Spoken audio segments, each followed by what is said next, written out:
Hello friends, me, Janine. Welcome into Inklings Femina. I've been working on myself, getting things done, fixing my teeth, keeping my lips did, learning to wave like a queen. It's all about image, right?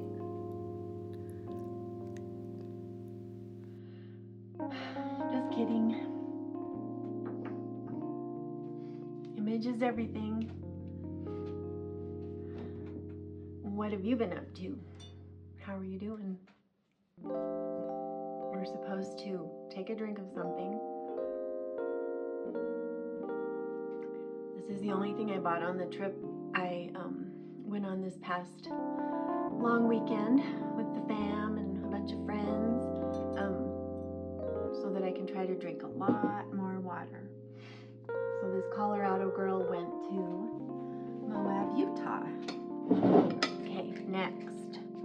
What we're supposed to do, right, is light a candle. Okay, so I'm back, perfectly imperfect. I've been reading all the rules, how to do a YouTube channel, all the things to do right, what's wrong, what ruins it, what makes it, what breaks it, and like be very, very consistent. I'm back and I have tons of thoughts and notes and ideas bursting out of my mind. But what's been going on is, with me, a trip that we planned to go to Moab so that a whole bunch of guys, friends and family could go out into the countryside there, beautiful, beautiful country, and ride and play and get dirty and go right up to the edge of cliffs and get hot and thirsty and hungry. So anyway, I didn't go out there. I stayed where it was nice. And we found a place, a VRBO, that's in a big, huge complex with this beautiful, beautiful pool area with grills and fire pits and outdoor fireplaces to play in the evenings and have cookouts and hang out. The climate there is amazing. It was in the 80s and 90s, where it's already chilly here where we live, in the middle of Colorado. There were 11 of us. We found a place that would actually sleep 22, but we just did 11. So we were really comfy and it was beautiful. I'll add a picture of this gorgeous pool. If anybody wants the link for where it is, if you have a group or family that wants to go, I'll share that with you. Just ask me. But what was really cool was we're all hurting and have things going on in our lives. At least 5 of these people were really people that are alone and lonely and have been widowed or discarded. So I love this psalm that says God sets the lonely in families, and that's what it was like. It was just so cool and so fun, and everyone had such a great time together. So that's what we did for about 4 or 5 days, and we just we didn't even eat out once.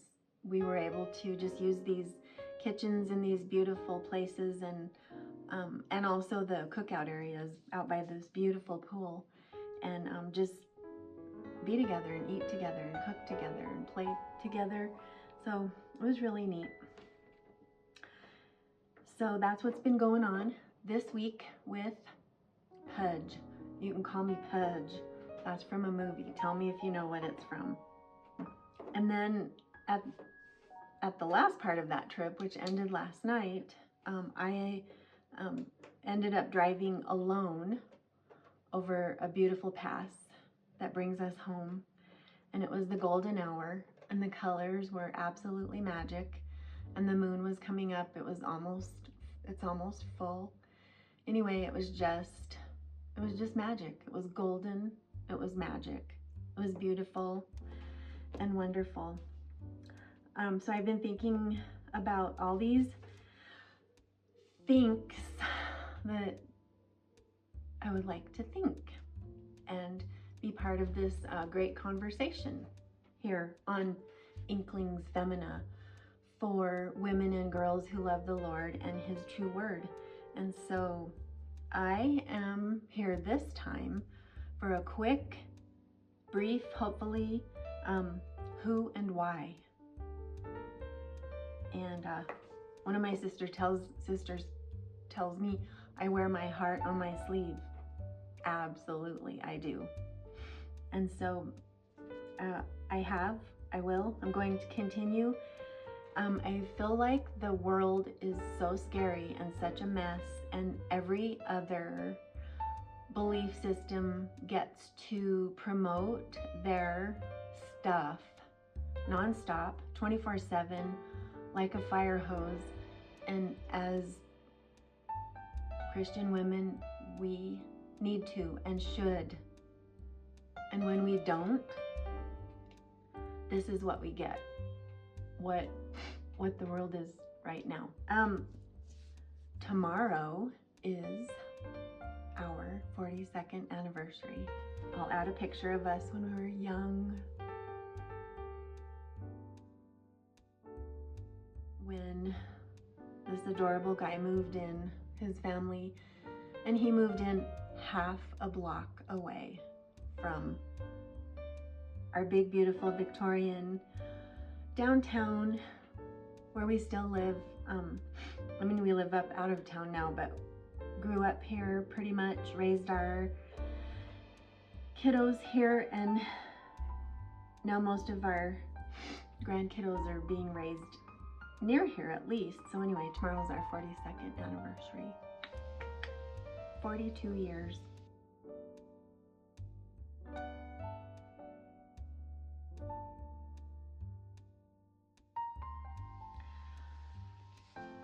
So the who and why, like, why would anyone want to come onto this channel and listen to or be part of this conversation, Inklings Femina, about faith and life in the world today?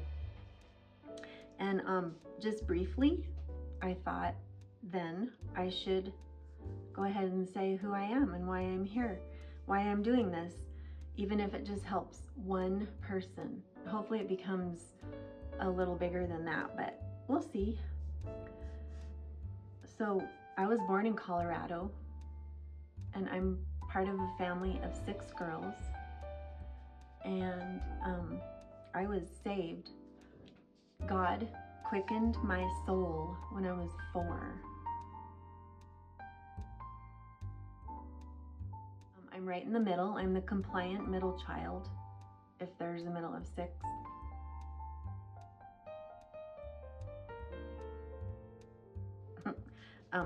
The numbers have changed over the years. Our family lived in a cult.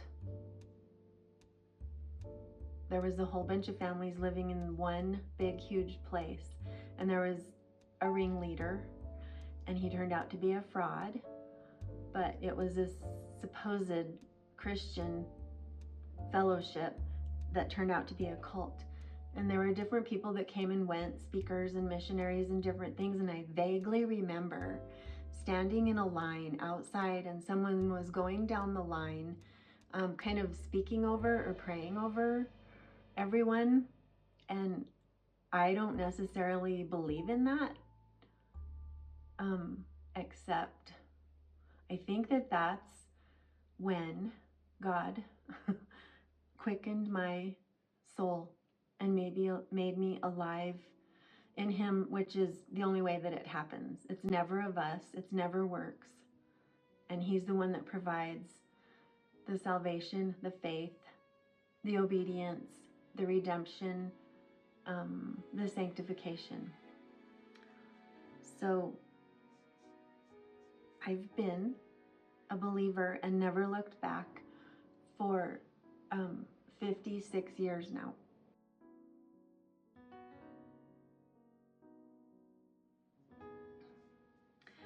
And throughout my life with my birth family and then married life, we've actually been through many other cults. And I can go into that later. And as a couple, married, we have been trying and trying and trying for over 40 years to find a biblical church. We've moved away twice and come back. It was very brief, and it was meant to be. But we keep looking and looking and looking for a biblical church here, where it's not progressive, it's not liberal, and this area has become very, very, very progressive and liberal, and the churches are those things. And we keep trying, we keep looking.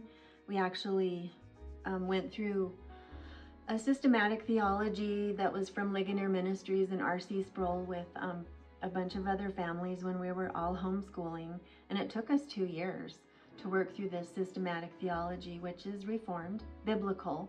Let's see, Spurgeon said Reformed theology is just biblical theology. And so I grew up in chaos, charismatic chaos, and I often think of the show Laugh-In. Do you remember that way back, where there was this wall and all these doors kept popping open and all these funny stars popped out, and it was this and it was that, and also Hee Haw, the show Hee Haw. That's how I feel my childhood church life was. Lots of home churches, lots of cults, lots of this, lots of that, and a lot of nothing. And I'm not complaining, because it brought me here. Met that cute guy down the street. He went to a traditional Presbyterian church. We started dating, and when I experienced the Presbyterian church the way it used to be, with the liturgy and the order and hymns, and I felt like I had come home. And then again with that Reformed theology, that's how it felt, like I was finally home. And that has never changed. So I just feel like I'm an old soul. I'm perfectly imperfect. I use plain words. People are welcome to pick this all apart as much as you want. Have a ball. But I'm here because I believe that we should be sharing truth, beauty, and goodness with the world, and in my case with girls and women. And of course their husbands are welcome to vet me. And I've experienced a lot of hardship, and I don't really want to use, I never want to be a victim or say abuse, but a lot of awful things have happened. A lot of loss, a lot of two sisters. One I never knew because she was the one before me. Our baby sister, when she was 18, she contracted HIV. When she was 36, she took her own life. A nephew took his own life. My father's death was absolutely horrific because of what was going on around him.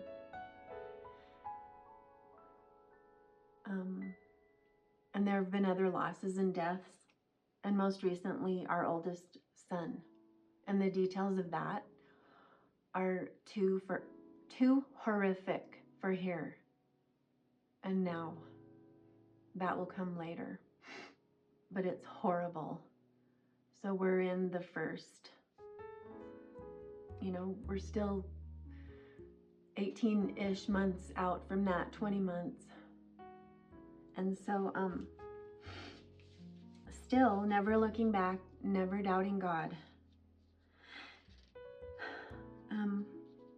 Always, always, always seeking and searching, constantly reading and listening to the most biblical, truthful things we can find, to keep learning and growing, and seeking a biblical church, and even traveling very far distances and wondering if we should move.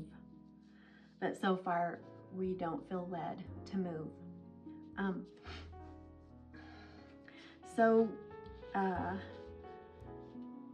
During this last little while, since our son's horrific accident and him living a hell for 18 months, and then what happened, so that he is gone, we've been really, really lost and experiencing all the things that come along with grief, which are unbelievable things you would never imagine. And it's really good to be aware if you're dealing with loss. You might feel crazy because of all of the emotional and physical manifestations of that, and that there will be more of that later about grief and dealing with it. I had a shop, Vintage and Antiques, and I taught art classes. I've taught Pilates for 12 years. We homeschooled our kiddos all the way through. And then this happened with our son, and because of various reasons, I had to close my shop. So I've just been working on keeping busy, staying creative, using art, and trying to find my way and where I'm supposed to go from here. I'm taking a lot of online courses, which I love, and it has helped me so much. I finally feel like some things are coming together. I'm getting some direction. And as I was taking a couple of courses that were all about finding your niche and finding your way and how to go about it in a business way without letting the hustle overwhelm you in this online age.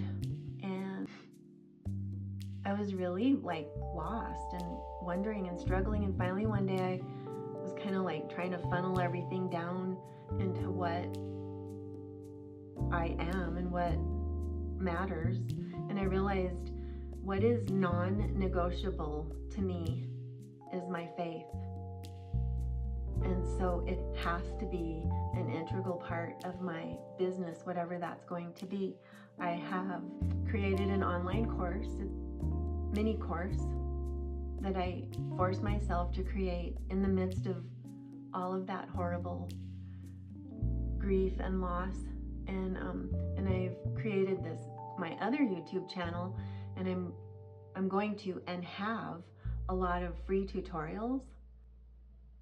And I've had some ideas in my head about where I want to go from here, and I feel like it's coming together because I finally realized my faith is non-negotiable. It has to be part of it. And also, all of these other creators and artists and course creators and online business people, they all use their spirituality,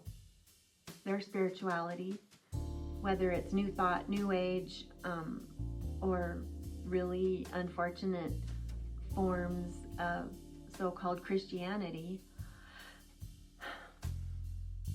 So I can, I should, I will, I'm going to. And I feel like my ideas are coming together, so I'm really excited about that. The first thing that is part of all of that, and part of all that I will always be talking about, is this new thought and all that that entails, and also feminism and all that that entails, and what it has done to our whole culture. It has sold women a bill of goods and destroyed So this will always be part of my message, but there are all these waves of feminism, first, second, third, fourth, whatever. The very first wave, the very first feminism 1.0 happened in the garden at the tree of the knowledge of good and evil, and it was all about the apple and the bite and Adam and Eve, and then it said that women will always want to rule over men after that. And so there have been these many waves, but this was in 1969. I don't know if this is the third wave or what, but this is an actual quote of the National Organization for Women Foundational Meeting. And I'm just going to read it really quick. I've read it before. You'll hear it again. This is common printed, published knowledge. It was 1969. Kate invited me to join her for a gathering at the home of her friend Lila Karp. They called the assemblage a, quote, consciousness raising group, unquote, a typical communist exercise, something practiced in Maoist China. We gathered at a large table as the chairperson opened the meeting with a back and forth recitation like a litany, a type of prayer done in Catholic Church, but now it was Marxism, the church of the left, mimicking religious practice. Why are we here today? She asked. To make revolution, they answered. What kind of revolution? She replied. The cultural revolution, they chanted. And how do we make a cultural revolution? She demanded. By destroying the American family, they answered. How do we destroy the family? She came back. By destroying the American patriarch, they cried exuberantly. And how do we destroy the American patriarch? She replied. By taking away his power. How do we do that? By destroying monogamy, they shouted. How can we destroy monogamy? Their answer left me dumbstruck, breathless, disbelieving in my ears. Was I on planet Earth? Who were these people? Quote, by promoting promiscuity, eroticism, prostitution, and homosexuality, unquote, they resounded. They proceeded with a long discussion on how to advance these goals by establishing the National Organization of Women.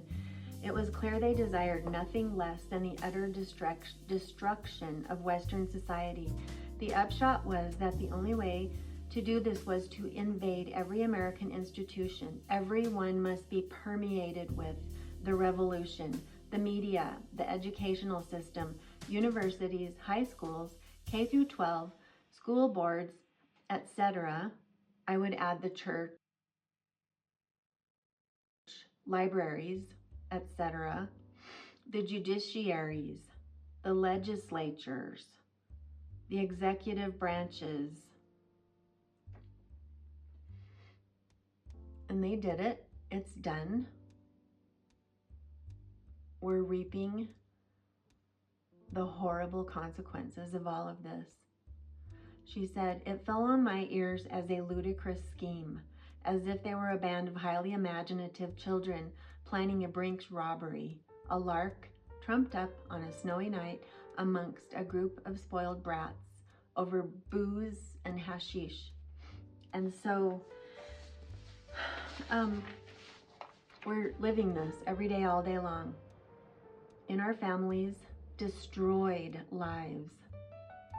Women, girls have been sold a vile bill of goods, and they think it's clever and new, and it's not.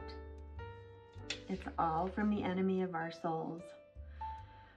So I will be continuing to talk about how this all happened, what we can do, how we can try to undo and take back God's perfect plan that works, and it's beautiful. Also, we're going to talk a lot about image. And how that's all part of that hideous, horrible feminist movement today. It's awful, awful. And about being perfectly imperfect.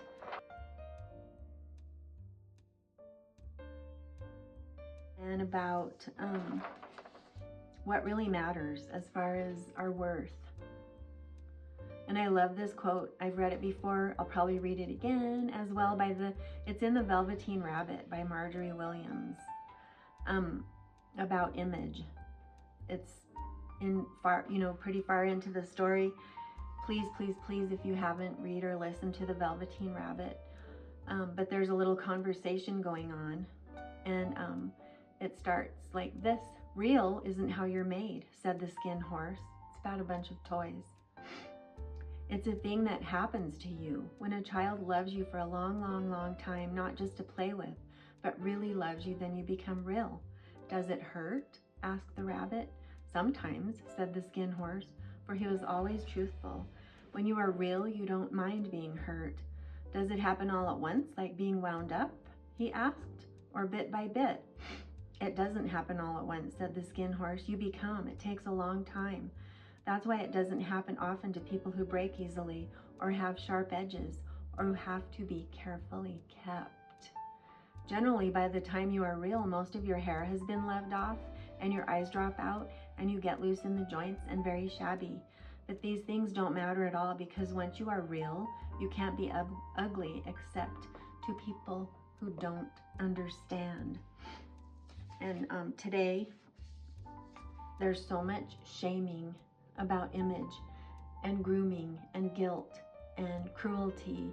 And there are people whose whole life and family life and everyone around them has to operate based on this image for them, their image being groomed, narrated, controlled. The portions, the dollar, the pantry, every single thing revolves around one person's image or the people that they're grooming.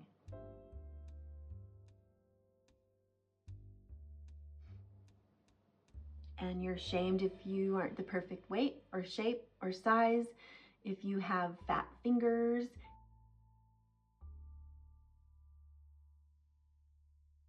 if you have cankles, if you don't speak right, if you don't wear the right brands, if you don't wear the most revealing undies, basically, to prance around in. It's so hard to go to a public pool. We were at one over the weekend, and it's just insane. Like, all the guys get to wear, they're covered. They get to wear decent coverage and, shorts. And all the women are wearing these horrid, basically nothing. Why is that?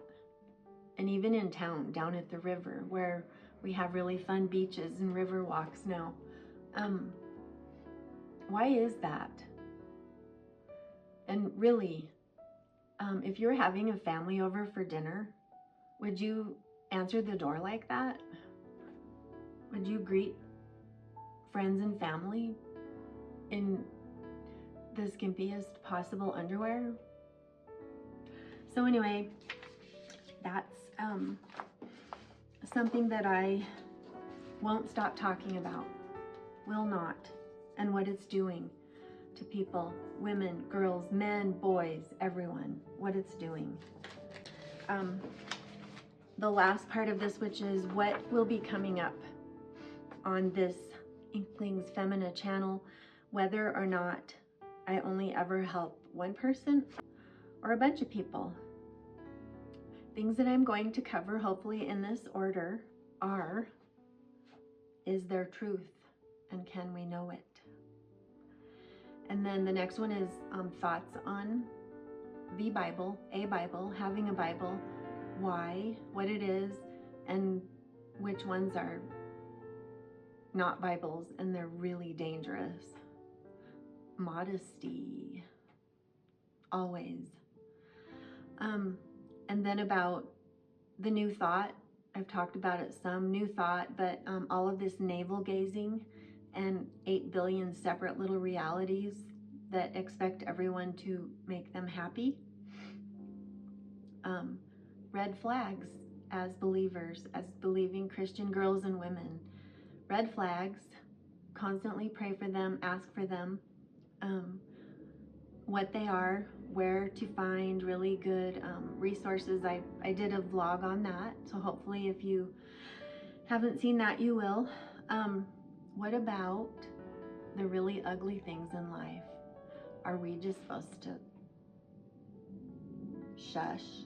Is it off-putting to discuss those things, to talk about them, to actually face reality head on, no matter how ugly it is? Should we allow ourselves to be censored and protect our pretty little images and just don't go there? I want to talk about the scariest prayer that I know. I would like to talk about there are prayers that God won't hear. He is not our genie in a bottle. And why not? I would like to talk about our collective soul as a nation and the effect of abortion and in vitro fertilization and designer baby selection and discarding, and how that has made it more and more acceptable to just discard people and marriages and the elderly and etc. Really all that matters is that souls are at stake, and truth matters, and it's not loving to sit back and let lies pervade people's lives. So it is all about souls, and that's all in the end. And I was remembering one time about 8-ish years ago, I was working in a store downtown, working away, and in our personal family life, some things were going on that were absolutely horrible and really scary. And this woman that I knew from a neighboring town, she's always so loving and warm and wonderful and a believer, and she just happened to be wandering through with a friend, or maybe her daughter, and she saw me, and I've known her for different reasons for years, and she just looked at me and she said, "So, as the Jewish people say, how is it with your soul?" And little did she know, I mean, I had never heard that before. I had never had anyone ask me anything like that before. And I think I just stood there stunned, and she just looked at me and she said, "What?" And then she took me in this huge bear hug and held me. And I think she just started praying. And I was just sobbing right there where I was supposed to be working. And then she released me from the bear hug and kind of held me back, and she said, "What's going on?" And I told her, and it was just amazing and wonderful. And she said she would be praying, and I knew she would. I knew she really cared. That is what matters. Souls are at stake. How is it with your soul? How is it with the soul of the people you love? And unfortunately, a lot of people hate that. They don't want to hear it. They don't want to talk about their soul or anything to do with our souls and our Creator and our condition and our Redeemer. but that is what I'm here for. How is it with your soul?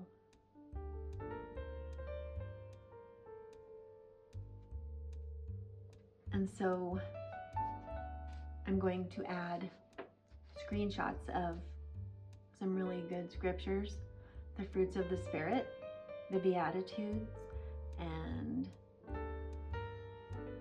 whatever things are noble, right, lovely, just, pure, etc. I will add those.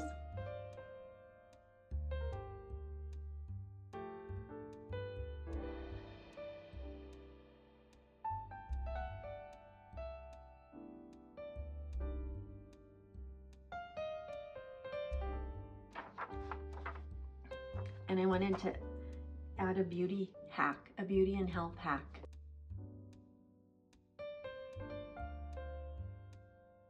Quickly. Drink as much water as you feel like you possibly can. Okay, so healthy hair, baby powder. So I remember one time, I think I was sitting in a doctor's office and I was reading a magazine I never would have picked up otherwise. A little article about healthy hair, and it was Brooke Shields talking, and she said her hair is the best on like day 7 or 8 after shampooing. And I thought, how awful. That was the first I ever heard of dry shampoo. And so I started using it because I was washing my hair way too much and it was just dry and frizzy and wouldn't grow.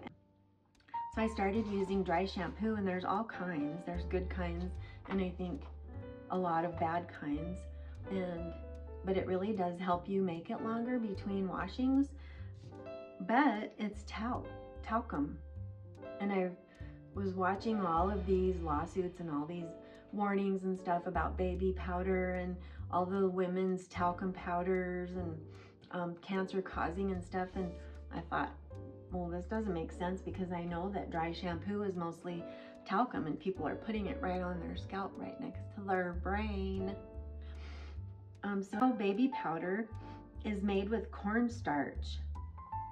It's natural cornstarch, and it smells good, and especially if you have white hair like me, it doesn't show up. But I just sprinkle it in where there's, you know, it gets oily here and here and in the back. Kind of fluff it in a little bit, just like dry shampoo, and then wait a little while and it kind of settles into your scalp. And then I just turn my head upside down over the bathtub and really like fluff it and scrub it. It adds texture, and it smells good and fresh. And I think till this morning was the longest I've ever gone. Like we were going on our trip and I hadn't washed it for days, and then I thought, well, I'm gonna wait till after a fun spa treatment because that's just gonna make it oilier. And then I did baby powder and it was fine. And I did a little baby powder every day. And I don't even know how long I went till I finally washed it this morning. It was fresh and clean and had texture, and I don't think it was stinky. I think it was fresh and clean. Nobody told me otherwise. So that's my health and beauty tip. Baby powder instead of dry shampoo. I think it would be fine with any color of hair because it kind of dissolves and then you fluff the rest of it out. So I've even heard of people doing it with cinnamon and cocoa powder and stuff like that. That's my update for now. This week with Pudge, I'm not going to follow all the rules. I'm perfectly imperfect. I'm going to do what I can when I can. I hope you'll join me and be part of the conversation. And I thank you for joining me. And this will be continued.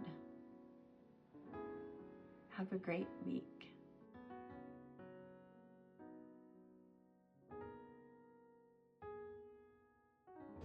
So just quickly, I want to show you what I've been doing for art over on my other channel. In case you want to hop over there and be subscribed to that too if you aren't already.